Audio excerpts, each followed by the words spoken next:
Greetings YouTube and welcome to the Blue Corner. In this video I have for you guys Yu-Gi-Oh! Deck profile. Yep. So, yeah.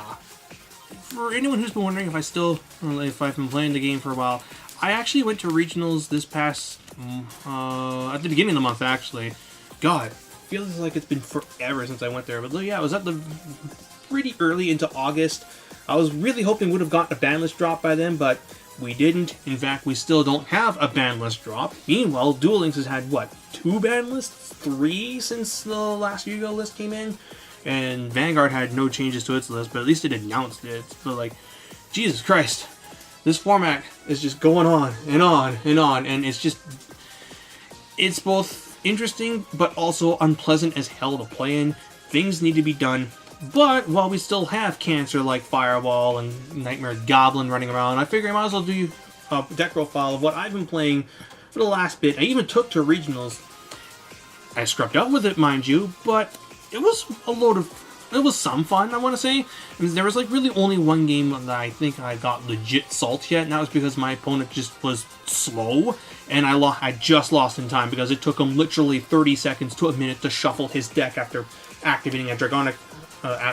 After placing, what was it, a trap by the effect of Dino Mist out. So like, come on, just stop and let me cut your deck already. In any case, yeah, that was my first tournament playing under new time rules, and not surprisingly, I lost a couple rounds because of it, and I do wonder what would have happened if I would have played that tournament smarter. But in any case, now the deck I'm currently playing right now, and you've probably seen this pop up on YouTube a couple times, and you've seen me in the comment section of 1 or 2 of these, is Vendread Knightmare, aka Extra Link Zombies.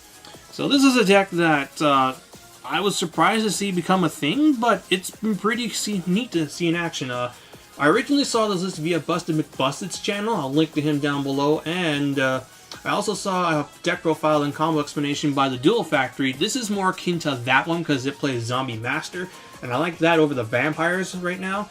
As granted, I haven't had much opportunity to experiment with the Vampires, but I feel like they just seem a little bricky in that you draw them and they don't do anything. You need to already be comboing for them to do stuff. Zombie Master is kind of the same boat too, but it can at least do something with Foolish Burial. But in any case, yeah, so this is more closer to that. I would like to swap some cards out for 3 Magical Midbreaker Field so I can improve my chances of doing stuff going first. This is a strictly blind first strategy. There are no hand traps in here. I decided to just not bog down my deck with things that don't let me combo, like Ash Blossom and Ghost Dark, because the way I see it, if you lose the die roll and you're going second against anything that can combo, you're screwed anyway, because decks like Goki need you to have 2 or maybe even 3 hand traps to stop, and this doesn't have as many flex spots for that kind of thing. So I'd rather just admit the fact that I will lose going second and try and beat them with an extra link game 1 and game 2, and then since I know I'm going second for sure in game 3, I can then side in my hand traps. So, yeah, let's get started. So I'm not going to explain, like, the combos of this deck because those are on YouTube aplenty and they could be done much better than what I can do. I'll just show you guys, like, my twist of the deck, if you can even call it that, and just, like, my experiences with it. So, despite the fact that this is an extra link deck, we do play a Vendread engine to some extent because the Ritual Monsters allow us to get things onto the board to help start our combos. I'm playing 2 Slayer, 2 Battlelord, and 1 Executor, plus 1 Core and 1 Stridges as my non-Ritual Monsters. So these 2 have the easiest effects to get onto the board that with the least amount of drawbacks. When this is sent to the graveyard, you can reveal a Vendread card in your hand to special summon it back. This banishes any other zombie monster from the graveyard to special summon it back. They have on-field effects that if you use them as tributes on the board for a ritual summon of these guys, you get bonus effects. This is irrelevant. This turns your monster into a Towers, which is really neat with Executor, who prevents your opponent from targeting cards for effects except themselves. So if you stack these 2 there, your opponent can't target your board for effects. So it's really neat if they manage to, say, called by the grave a Knightmare Goblin you have in your graveyard because you used 2 of them during the combo. That came up actually against a true Draco player, and he couldn't break my board because of it. And then these 2 have effects that trigger when they're ritual summoned on the field and sent to the graveyard, as well as some kind of on-field effect. His is not as useful. It's banish a zombie monster during battle to gain 300 attack. It's okay for proccing things like your Sure Noise, but Whereas this one allows you to banish a Vendread card from your graveyard to declare monster spells are traps, and if you resolve this effect for the rest of this turn, your opponent can't activate those cards. So it's a mini Shockmaster that lasts for just your turn. But the important thing though is that they float when they link off, which is really good because when this guy hits the graveyard after being ritual summoned, you can add a ritual spell from deck to hand and then dump any Vendread monster. And then this adds a ritual monster and dumps any Vendread monster, particularly this guy. So this adds back your ritual spell that you need to extend your combo, and this gets you dumps this to the graveyard and gets this to hand, so you can summon this out under your Vampire Sucker and get your draw. So that's a neat thing. No, wait. No, you'll have already gone into Summon Sort by that point. So yeah, these just allow you to start, and these allows you, they're combo pieces. They allow you to they work with the other zombie monsters in this deck to actually do your thing. Speaking of the other zombie monsters, for our engines, we're playing the Shiranui engine. I'm playing 3 Solitaire, 1 Spirit Master, as well as 3 Unizombie. I consider this to be a Shiranui card because you're almost always summoning it off of Solitaire. In any case, yeah, this is a Lone Fire Blossom for zombie tuners with 0 defense. And this, when it's banished from the graveyard, can pop a face-up card in the field. And when this card is banished... No, they don't have to be banished from the graveyard. They just have to be banished. So when this is, banished, pops a face-up card your opponent controls, which is good for breaking through floodgates and shit. And this, when it's banished, summons a banished Shiranui. Hello. And it allows you to do dumb things with Origin. And Unizombie is a card that has been used in many zombie strategies. So once per turn, you can discard. You can target a card, a monster on the field that has a level. Discard a card to increase it by 1. And then you can also target a monster on the field. And then send a zombie monster from your deck to the graveyard to increase its level by 1. If you use that second effect, you cannot attack this turn except for zombies. So yeah, this is used to dump your many zombie monsters to start comboing. And also, if you need be, you can ditch zombie monsters out of hand and potentially try and combo under that. Then for the zombie engine, 3 copies of Gozuki, 2 copies of Mizuki, 1 zombie master, and 1 goblin zombie. So Goblin Zombie, when it's sent from field to graveyard, adds any zombie with 1200 or less defense, which is literally everything in this deck. And it's not once per turn, so you just keep looping this with Fireball and Revival effects, and you maintain your hand, and eventually extra link your opponent. Zombie Master ditches a monster from hand to grave to summon any level 4 Laurel Zombie from graveyard, from either graveyard, which is things like Ash Blossom and Reaper and shit. So that's a neat idea, but you're using it mostly to bring this back. This banishes itself to summon any zombie from graveyard, but then again, any long-time Yu-Gi-Oh player will know about Mizuki. And this, once per turn, can dump any zombie monster from deck to graveyard, and then when it's sent from field to the graveyard, you can banish any other zombie monster to summon a zombie monster out of hand. So it could be used to potentially unbrick monster-heavy hands. I like this more than Samurai Skull, because Samurai Skull only triggers on normal summon, whereas this guy allows you to just special summon it off a Fireball and dump. But I have thought about adding a Samurai Skull as a 4th copy of one of these. And then our last monster in the deck is Knightmare Corruptor Ibli. So when this card is normal summoned, you can special summon a level, I think it's a Link 3. No, you just summon 1 Link monster in your graveyard to a zone that would point to this. So any Link monster that's left or right, that has left or right markers, and that monster's effects are negated. While this card is on the field, that player cannot special summon other than Link Summon, and when it's sent from field to graveyard, you can special summon it to your opponent's side of the field. So you're mainly going to be summoning this out of the deck from the effect of Knightmare Mermaid. You then link it off, and then some combos bounce this back to hand, normal summon it, and then do the thing, or you're just going to link it off, give it to your opponent, and now they cannot break your board unless they get this off the board, which will usually involve them skipping their battle phase. Unless you're playing something like Bacon Saver or Necrogargna.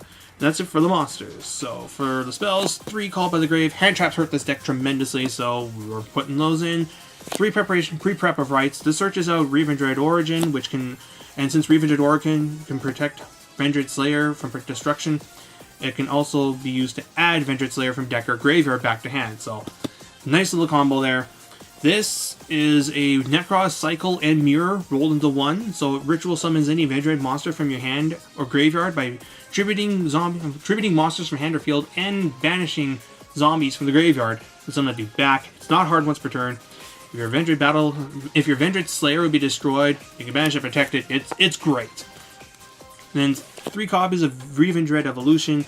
This is a Necros, Cycle, Kaleidoscope, and Advanced Ritual Art rolled into 1. So this ritual summons a Vendread monster from hand or graveyard by tributing monsters from your hand, field, and you may also send 1 Vendread monster from your deck to graveyard as one of the tributes to facilitate your ritual summon. So you can do things like a 4/3 and tribute a core from your deck.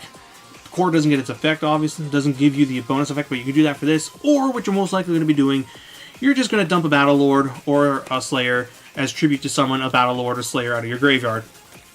And the monster summoned by this effect is destroyed at the end of the next turn, so your opponents.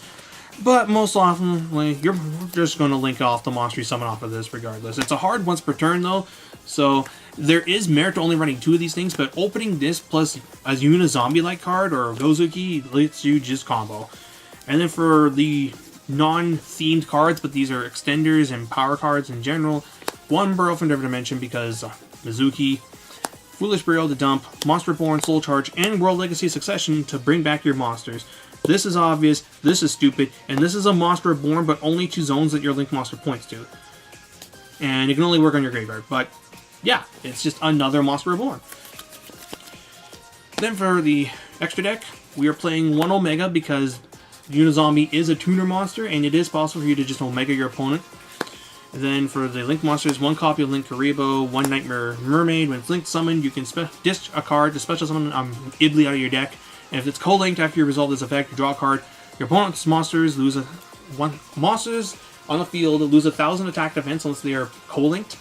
That's just a thing among these guys. And then Link Karibo requires just a level 1 monster. This takes a Knightmare monster except itself, so you'll just use your Link 2s. This requires a level 1 monster, and you can tribute it. You can send it off to the graveyard on your opponent's attack to make their monster's attack become 0. You can also sack a level 1 monster on the board to summon it, and it's a quick effect. 1 Vampire Sucker and 1 Replico Thingamajigger. Long story short, you can you can declare a monster type, and the monster that he points to, I believe. Yeah, monsters that he points to become the type of what you declare. So what you would do is, if you have a zombie monster underneath this, you can declare Dinosaur, and because there's a Link 2 and LB 1, you can go into a Link 3, and it just allows you to sort of play around Reaper in case they Reaper this for some reason. I highly doubt it. It's not like you're playing Izolde, but still. And the important thing about this card's effect is once per turn, when a zombie monster is summoned to the field from the graveyard, you draw a card. It's a mandatory effect though, so don't forget to resolve that draw. Otherwise, it will cost you. Then, 2 copies of Knightmare Goblin. On Link Summon, you can ditch a card from hand to gain an extra normal summon to a zone that he points to, and if you're co-linked, draw a card. And then, co-linked monsters cannot be targeted by your opponent's card effects. This thing is stupid, and it needs to be banned. The power of an extra normal summon in decks like this is just so good. Like, the combo will usually involve you normal summoning the zombie master with a card in hand to just go from there. 1 Knightmare Phoenix and Knightmare Cerberus. I should actually swap their position. So both of these on Link Summon, ditch a card to pop a card. This pops spells and traps. This pops monsters in the main monster zone. Is it explicitly a special summon? Yeah, 1 special summon monster in the main monster zone. If they're co-linked after this, you draw a card. Co-linked monsters cannot be destroyed by battle. Co-linked monsters cannot be destroyed by card effects. 1 Nightmare Unicorn. When it's Link Summoned, you can ditch a card to target a card on the field, shuffle into the deck, and if it's linked, you draw a card. And you also draw extra cards for each.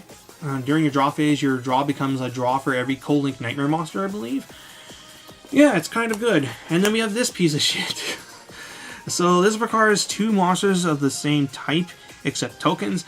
And when it's Link Summoned, you can special summon a monster from your hand to your opponent's side of the board if you want. But most importantly, once per turn, you can target a monster this points to, and summon a monster with the same type to a zone that it points to, but its effects are negated. So you target your Vendread Bridges that's going to be on here, and you summon Goblin Zombie out of the deck, and then you link into Goblin and Nightmare Goblin, and you just go from there.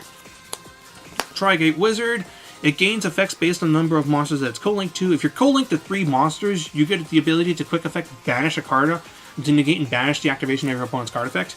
Also, it can do things like once per turn banish a card in the field, and then once a monster that's co-linked to battles your opponent's monster, you can inflict double damage. It's a really solid card. Fuck this card. 1 Top Electric Gumbler Dragon. So Gumbler has 2 effects. The first one is when a monster is summoned to a Link monster's zone that a Link monster points to, you can discard up to 2 cards from your hand to make your opponent discard the same. Also, once per turn, if this card is in a co-link, you can make your opponent discard up to 2 cards from their hand. The maximum will come out as required. And if they have no cards in their hand after this effect resolves, or just no cards in general, they take 3,000 to the face. You can only use one of these effects once per turn, and only once per turn. And then lastly, Boral Load Dragon. It's either this or Boral Sword. I don't own a sword yet, so I'm playing this in here. Boral Load's just useful for outing certain monsters that you might not be able to get over, but Boral Sword also has merits, and I will also try that out when I can. Yeah, so that is the deck in a nutshell. Changes that I'll make this deck will depend on what happens on the ban list. If Knightmare Goblin gets hit, then I think this entire strategy will need to be heavily revised, because the extra normal summon is very important right now. Fireball's not going to get hit. I mean, I would gladly accept being proven wrong, but I just don't think they're going to hit it. It's an enemy, main character's card, it's in the tins, the weeps will get mad. Like, yeah, as much as Fireball Dragon needs to be banned, they're not going to hit it. And yeah, that's all I can really say. As far as like other Yu-Gi-Oh decks I play right now, I've actually got Pure Sky Strikers built, and once I get the Boral Sword Dragon in, I can play that deck again. And I've been trying to make some deck strategies that make use of the Incantations playable, because obviously I was really hyped to see those. Incantation Necros, Incantation Xenobirds, Incantation Lord of the Red, and obviously Red Eyes is a strategy I want to revisit again. I keep seeing like these neat little Red Eye stun decks out of the OCG, but we don't have the cards necessary to make it really work, like the 3 skill drains that they have over there. But I might try something. But that's all for now. I hope you guys enjoyed this one-off Yu-Gi-Oh video. It does have zombies in it, so it's kind of like I have Grand Blue on the table while waiting for my actual Grand Blue to come in. And yeah, until next time, this is Blue Star 89, checking out.